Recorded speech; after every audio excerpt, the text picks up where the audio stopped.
Next अभी reaction mechanism तो मैं स्टार्ट कर रहा हूँ, लेकिन इसमें ऐसे नहीं करूँगा मैं कि पहले सब सिर्फ रिएक्शन ही बता रहा हूँ और रिएक्शन कंप्लीट होने के बाद वापस से चैप्टर स्टार्ट होगा, फिर उसमें वापस से रिएक्शन आएगी।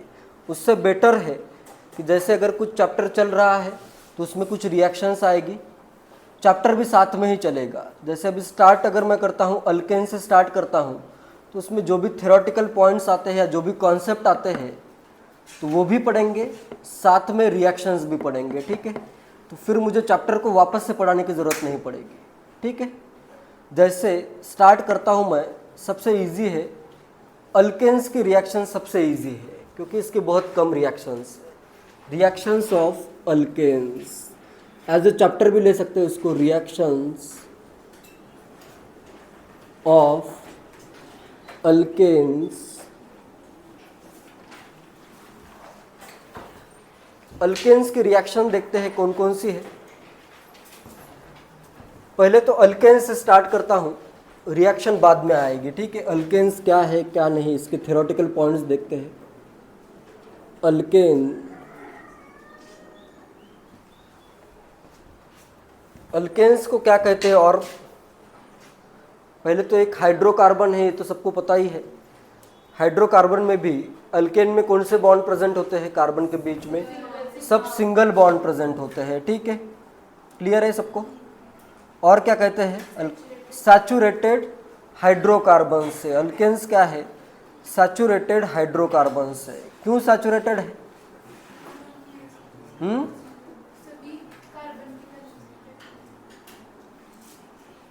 सैचुरेटेड इसलिए है, सैचुरेटेड सॉल्यूशन क्या होता है, जितना मैक्सिमम, जितने भी मैक्सिमम उसमें कंसंट्रेशन पॉसिबल है उस सॉल्यूशन को क्या कहते हैं, सैचुरेटेड सॉल्यूशन। तो इसमें भी हाइड्रोकार्बन में जितने मैक्सिमम हाइड्रोजन्स पॉसिबल है उतने अगर है तो उसे क्या कहना है, सैचुरेटेड कहना है, ठीक है। तो सबसे पहला पॉइंट लिखो, alkanes are called saturated hydrocarbons.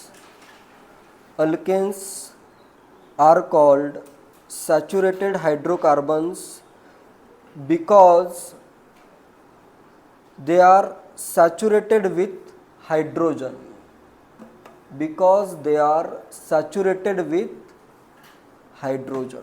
Alkenes are called saturated hydrocarbons because they are saturated with hydrogen.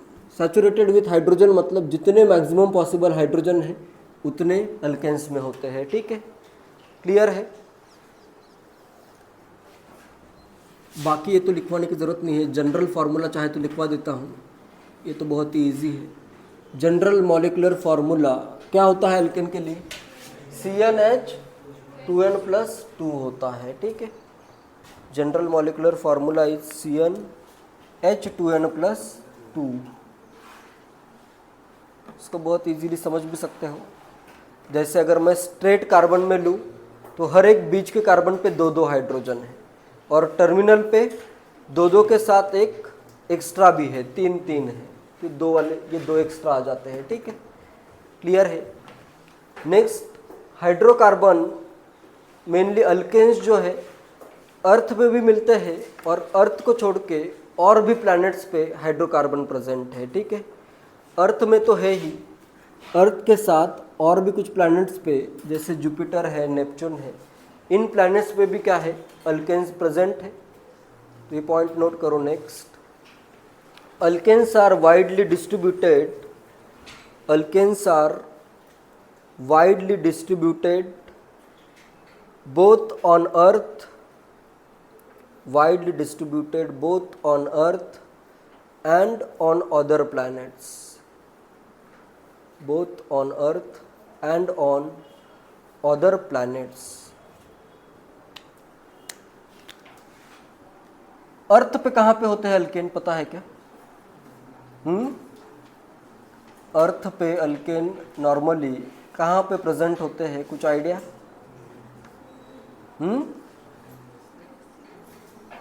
कहाँ पे? इससे पहले भी पढ़ चुके हो हाइड्रोकार्बन चैप्टर 10th क्लास में।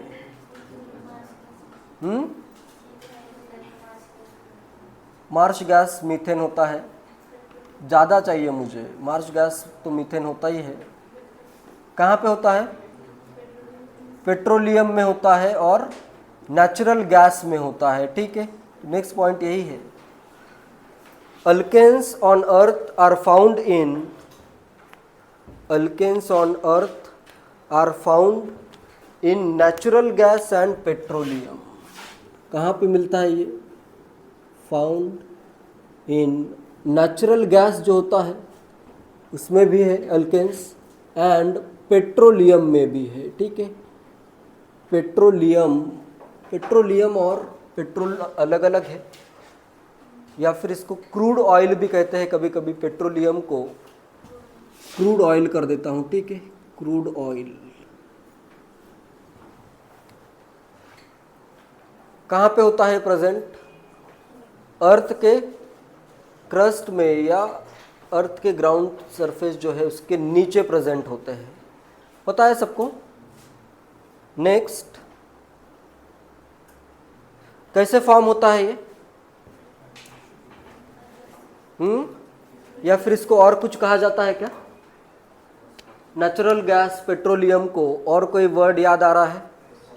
फॉसिल फ्यूल्स कहते हैं। ठीक है, इनको कहते हैं फॉसिल फ्यूल्स। बिल्कुल करेक्ट है, फॉसिल फ्यूल्स। क्यों कहते हैं?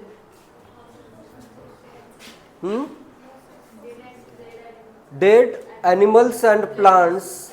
जैसे इसमें प्रोसेस बताता हूँ, बहुत ही सिंपल प्रोसेस है। क्या हुआ, जैसे इनिशियली अर्थ पे कोई एनिमल्स होंगे, प्लांट्स होंगे और एनिमल्स होंगे। ठीक है, तो जैसे कुछ कैलामिटी आई, जैसे सुनामी आ गई या फिर अर्थक्वेक आ गया, तो ये क्या होंगे? ये एनिमल्स हो जाएंगे, डेड एनिमल्स, डेड प्लांट्स। और ये अगर सरफेस के अंदर बरी हो गए हैं, ठीक है, इधर मैं कर देता हूँ सरफेस के अंदर इसको मैं बरी कर देता हूँ। ठीक है, एक प्लांट भी ले लेता हूँ, चाहे प्लांट तो अभी ऐसे नहीं रहेगा, ऐसे हो जाएगा। ठीक है, तो ये अगर बरी होते हैं तो इस पर क्या हो रहा है? बहुत सारा प्रेशर अप्लाई हुआ, बहुत सारा टेम्परेचर भी रहेगा अर्थ क्रस्ट में, तो ये कन्वर्ट हो जाते हैं फ्यूल्स में। देखो, बॉडी में भी कार्बन प्रेजेंट है, हाइड्रोजन प्रेजेंट है, वाटर प्रेजेंट है, या फिर प्लांट्स में भी क्या होता है? ये सब कुछ प्रेजेंट होता है। ठीक है, तो हाई प्रेशर और हाई टेम्परेचर पे इनका होता है डीकम्पोजिशन होता है, और इसके डीकम्पोजिशन से फॉर्म होते हैं फॉसिल फ्यूल्स। इसमें मेनली आता है नेचुरल गैस एंड पेट्रोलियम। ठीक है, नोट करो point. Natural gas and petroleum are formed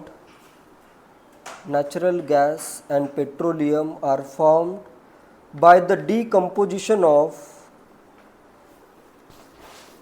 natural gas and petroleum are formed by the decomposition of plant and animal material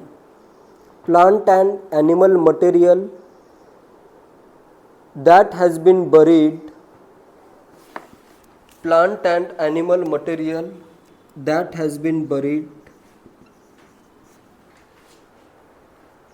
for long period of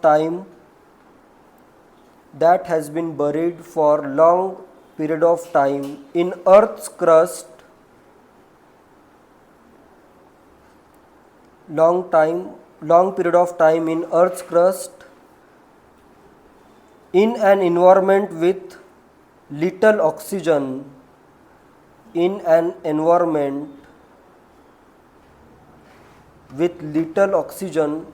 बहुत कम oxygen present होगा, with little oxygen, therefore are called या are known as fossil fuels। जो buried होता है उसको fossil कहते हैं, उसी से फ्यूल बना तो इसको कहते हैं fossil fuel. therefore are known as fossil fuels। इसमें सबसे पहले आता है नेचुरल गैस जो होता है, इसमें क्या प्रेजेंट होता है? मेनली नेचुरल गैस में मेनली क्या प्रेजेंट होता है? लगभग 75% प्रेजेंट होता है इसमें मीथेन, ठीक है। और बचा हुआ 25% कौन कौन से गैसेस है? पहले 4 गैसेस है। पहले first 4 hydrocarbons are gases, physical properties में पढ़ाया था मैंने। तो ये क्या आएगा इधर? C2H6, C3H8 and butane C4H10। क्या कंपोजिशन है नेचुरल गैस का? 75% मीथेन, बचा हुआ 25% ये रिमेनिंग 3 गैसेस होंगे, ठीक है। इसी को अगर कंप्रेस किया जाता है तो इसको क्या कहते हैं? Compressed natural gas, CNG। Compress अगर करते हो तो ये क्या फॉर्म हो जाएगा? कंप्रेस्ड नेचुरल गैस, इसी को कहते हैं CNG, ठीक है। नेक्स्ट, नेचुरल गैस के बाद नेक्स्ट क्या है अपने पास? पेट्रोलियम। पेट्रोलियम जो होता है, ये होता है, petroleum is a complex mixture of petroleum, it is complex mixture of alkanes and cycloalkanes. Alkanes और साइक्लोअल्केन्स का क्या है? कॉम्प्लेक्स मिक्सचर है। फर्स्ट पॉइंट नोट करो पेट्रोलियम में, petroleum is a complex mixture of alkanes and cycloalkanes.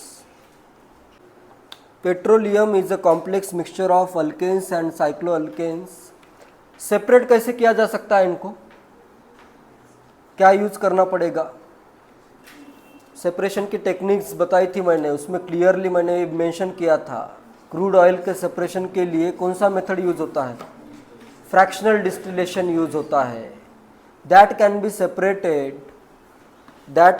Separated by distillation into fractions, या simply fraction distillation भी कहा जाता है इसी को। That can be separated by fractional distillation, ठीक है। That can be separated by distillation into fractions, या फ्रैक्शनल डिस्टिलेशन का यूज करके इसको सेपरेट किया जाता है, ठीक है। सबसे इसमें जो लोवेस्ट बॉइलिंग कंपोनेंट होता है उसमें मेनली आते हैं, इसको जब बॉईल करते हो तो सबसे पहले क्या बॉईल होगा? लोवेस्ट बॉइलिंग कंपोनेंट बॉईल होगा। लोवेस्ट बॉइलिंग कंपोनेंट इसका होता है जो कि नॉर्मल टेम्परेचर पे भी गैस ही होता है। इसमें मेनली आता है सबसे पहले तो नेचुरल गैस, तो गैस फॉर्म में ही होता है, नेचुरल गैस तो पहले सेपरेट हो गया है, ठीक है। बचा जो है वो पेट्रोलियम है। पेट्रोलियम में लोवेस्ट बॉइलिंग कंपोनेंट आते हैं प्रोपेन एंड ब्यूटेन, ये गैसेस आते हैं। इसी गैसेस को पहले तो सबसे पहले सेपरेट हो जाएंगे, ठीक है, लोवेस्ट बॉइलिंग है। इन्हीं को कंप्रेस किया जाता है और इसी को कहा जाता है liquefied petroleum gas. Liquefied petroleum gas है ये, ठीक है, पेट्रोलियम गैस। इसी को मैं क्या लिख सकता हूँ? LPG जो आता है अपना LPG का सिलेंडर, वो क्या होता है? Liquefied petroleum gas. उसमें कौन से कंपोनेंट होते हैं? प्रोपेन होता है, मेनली 3 और 4 कार्बन के कंपोनेंट होते हैं, जिनमें 3 कार्बन हो। हाइड्रोकार्बन्स हैविंग 3 और 4 कार्बन्स, उसमें भी मेनली प्रोपेन और ब्यूटेन है। थोड़ा सा अमाउंट इसमें प्रोपाइलिन या ब्यूटाइलिन, प्रोपिन या ब्यूटेन का भी कुछ अमाउंट हो सकता है। मेनली क्या है कंपोनेंट? प्रोपेन एंड ब्यूटेन है। तो नेक्स्ट पॉइंट लिखो,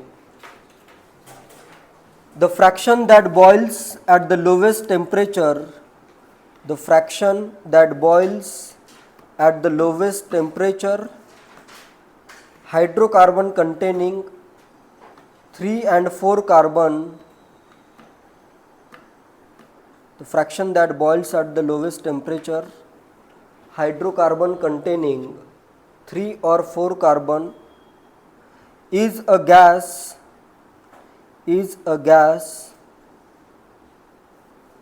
that can be liquefied is a gas that can be liquefied under pressure, is a gas that can be liquefied under pressure. इसी को कहा जाता है liquefied petroleum gas LPG.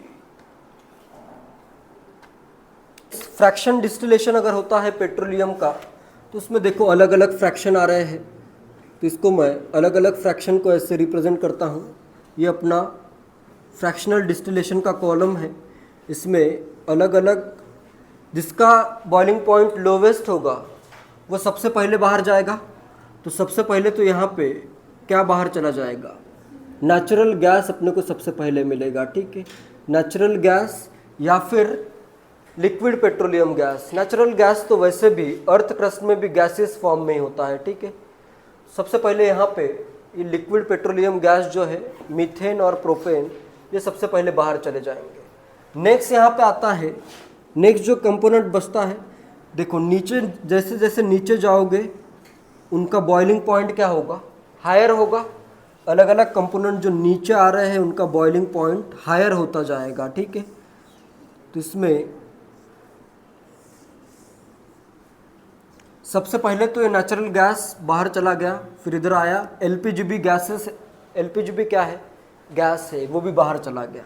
Next यहाँ पे कंपोनेंट आता है, सबसे पहला कंपोनेंट यहाँ पे जो लिक्विफाई किया जाता है वो है गैसोलीन। गैसोलीन जिसी को नॉर्मली हम क्या कहते हैं, गैसोलीन को ही अपने यहाँ पे पेट्रोल कहा जाता है, ठीक है। बाहर अगर तुम अमेरिका में जाओगे तो वहाँ पे पेट्रोल को ही नहीं कहता है, सब कहते हैं गैसोलीन, ठीक है। तो याद रखो, इधर ब्रैकेट में मैं लिख देता हूँ पेट्रोल। इसमें होते हैं 5 से लेके 11 तक carbon atoms, hydrocarbon containing 5 to 11 carbon atoms, ठीक है। नेक्स्ट आता है कंपोनेंट इधर केरोसिन। केरोसिन या इसी को जेट फ्यूल भी कहा जाता है। केरोसिन और जेट फ्यूल, इसमें होते हैं 9 से लेके 16 तक कार्बन, C9 to 16 या 17 तक भी कार्बन हो सकते हैं। तो ये सेकेंड कंपोनेंट आया, कितने होते हैं 16 या 17, 16 तक होते हैं, ठीक है। 9 से लेके 16 तक। इसमें ऐसे ज़रूरी मतलब कंपलसरी नहीं है कि इधर देखो जैसे 11 तक आ रहे हैं, इधर 9 तक आ रहे हैं, थोड़ा सा कम ज़्यादा चल सकता है, ठीक है। अलग अलग फ्रैक्शन फॉर्म होता है। पहला तो बना गैसोलीन, फिर बना केरोसिन या जेट फ्यूल। नेक्स्ट आता है कंपोनेंट डीजल। डीजल या इसको कहते हैं हीटिंग फ्यूल। हीटिंग के लिए इसका यूज़ होता है हीटिंग फ्यूल। इसमें आते हैं 15 से लेके 25 तक कार्बन एटम प्रेजेंट होते हैं इसमें, ठीक है। Hydrocarbons having 15 to 25 carbon atoms. And next आता है इधर lubricants and grease. Lubricants and ग्रीसेस,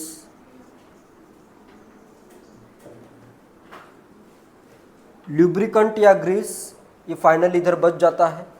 और जो बिल्कुल बॉयल ही नहीं होगा, लास्ट में जो बचता है उसे कहते हैं एस्फाल्ट या फिर टार। लास्ट में जो बच गया है जिसका ये नॉन वोलाटाइल होगा, बाकी के ये कंपोनेंट वोलाटाइल है। ऊपर जितना जाओगे वो highly volatile, petrol is highly volatile, फिर उससे कम केरोसिन होगा, फिर डीजल होगा, फिर ये ल्यूब्रिकेंट्स एंड ग्रीसेस ये उससे भी कम वोलाटाइल होंगे या वोलाटाइल होंगे ही नहीं, ठीक है। लास्ट में आता है एस्फाल्ट या सिंपल इसको तुम टार कह सकते हो, टार। क्लियर है, ये बच जाता है, ठीक है। जो बच गया है वो कंपोनेंट अपना है एस्फाल्ट या टार। क्लियर है। तो इस वे में पेट्रोलियम का फ्रैक्शनल डिस्टिलेशन होता है। तो ये अलग अलग फ्रैक्शन अपने को मिलते हैं, ठीक है। इनके अलग अलग यूजेस भी है, जैसे पेट्रोल कार में वगैरह यूज़ होता है, कार में, लाइटर्स में, काफ़ी जगह पे यूज़ होता है, अलग अलग जगह पे। नेक्स्ट केरोसिन है या जेट फ्यूल है, सबका कुछ ना कुछ यूज़ है। इसको हीटिंग ऑयल कहते हैं, ठीक है, हीटिंग ऑयल, डीजल ऑयल और हीटिंग ऑयल। 2 पॉइंट नोट करो। फर्स्ट लिखो the highest boiling fraction, highest boiling fraction, highest boiling fraction कौन सा है इसमें? जो सबसे ऊपर गया वो है क्या? हाईएस्ट बॉइलिंग फ्रैक्शन मतलब ये रहेगा, ठीक है, ये तो लोवेस्ट बॉइलिंग फ्रैक्शन होगा ना। हाईएस्ट बॉइलिंग पॉइंट किसका है? ल्यूब्रिकेंट्स एंड ग्रीसेस है, are used as, highest boiling fractions are या is used for lubricants and greases, is used for lubricants and greases। Grease या lubricants में इसका यूज़ होता है, पता है सबको, ग्रीस वगैरह का आइडिया होगा, मशीन्स वगैरह में अगर देखा होगा ग्रीस वगैरह इंसर्ट किया जाता है, ठीक है, ल्यूब्रिकेशन के लिए। नेक्स्ट आता है जो ये नॉन वोलाटाइल रेसिड्यू बच रहा है उसे क्या कहते हैं? एस्फाल्ट कहते हैं, ठीक है। नेक्स्ट लिखो after distillation a non volatile residue is left, after distillation a non volatile residue is